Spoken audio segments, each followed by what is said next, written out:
Anaël, filme ça! Mais je suis, on dirait une araignée. Ah, elle est partie! Ça doit pas une araignée, ça vole, hein?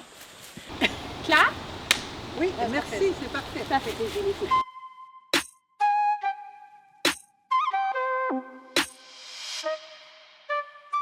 Bonjour, je m'appelle Léonie, j'ai 25 ans, j'étudie en bioécologie. Je suis passionnée énormément de plein air, de tout ce qui est extérieur, de nature, de tout ce qui est vivant. On a aussi le vieil arbre qui est là. Je sais pas si c'est un érable argenté, je crois. Une sorte d'érable, les amis. Puis on avait fait une corde Tarzan.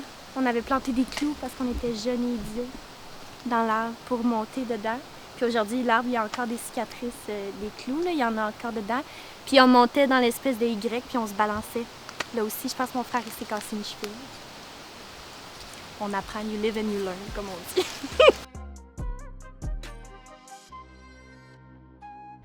Selon Léonie, ça sent bon.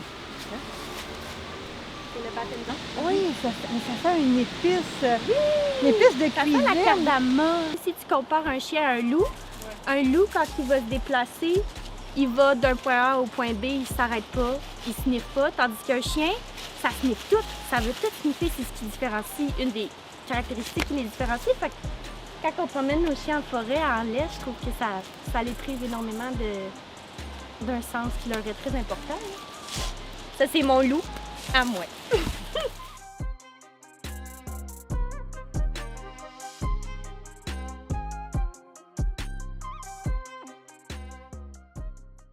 C'est fou, là, en forêt, chaque branche, chaque tronc a son utilité.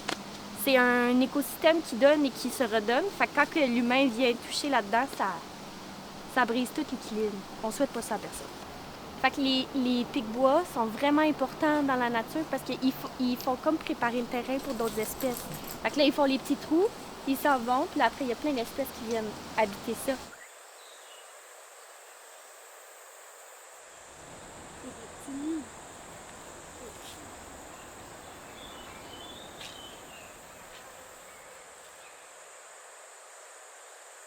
Fait que ça fait que j'ai grandi dans le Nord avec mon grand frère et ma famille, ici, à Prévost. Fait que pour moi, la nature, ça a toujours été naturel. Faut pas faire de jeu de mots, mais nature, c'est naturel.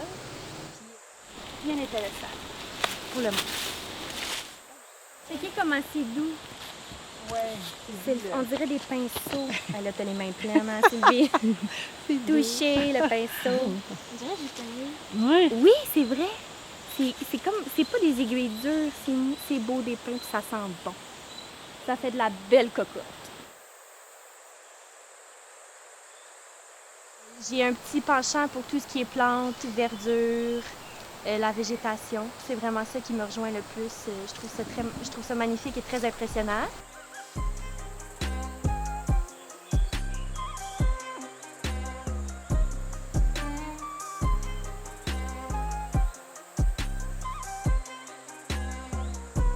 Tout le brun, là, c'est une écureuil, là? Une écureuil.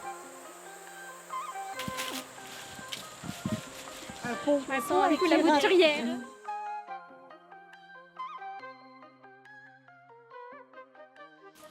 Ça, les amis, ça ne va pas là. C'est non. On ramène ça à la maison. Pourquoi les feuilles ont des couleurs, les amis? Parce que plus le temps avance dans les saisons, moins le soleil est là longtemps. Vous savez, les journées se raccourcissent. Puis ça fait que les plantes, par manque de soleil, ne peuvent plus faire de photosynthèse. Donc, ils abandonnent leur chloroplasme, qui donne la couleur verte aux feuilles. Puis les chloroplastes meurent, puis ils font paraître la vraie couleur des feuilles, les vrais pigments. C'est des cellules à pigments. Fait que je me souviens plus des noms là, des cellules, mais c'est soit jaune, orangé, rouge, puis c'est ça qui donne la couleur aux feuilles. Fait que les chloroplastes masquent la vraie couleur de la feuille. Puis en automne, on voit la couleur de la feuille, puis c'est ça, l'automne.